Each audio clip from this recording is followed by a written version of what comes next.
Стратегия деятельности штаба татар полностью созвучна тому, о чем Рустам Минниханов говорил в своей недавней статье, вызвавшей большой резонанс.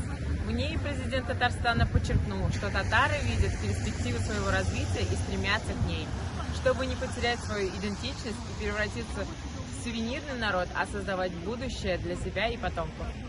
Мы тоже хотим и дальше писать свою историю и творить свое будущее, яркое и успешное.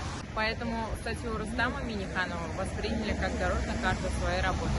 Очень лестно, что наша политика полностью поддерживается и принимается президентом, а наши взгляды в вопросах сохранения татарской нации, языка и культуры полностью совпадают. Рустам Минниханов – мудрейший политик, держащий слово, через сердце пропускающий важные события. Он заострил внимание на том, чтобы мы все задумались о прошлом, настоящем и будущем татар, чтобы все сохранили свою самобытность.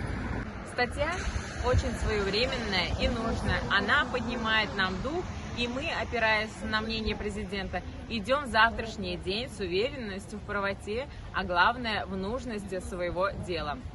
Мы видим свое будущее в энтузиастах, в наших общественных организациях, отдельных активистах, сыновьях и дочерях татарского народа. Любая небольшая помощь – это вклад в развитие татарского языка, татарской национальности. Без булдарабас.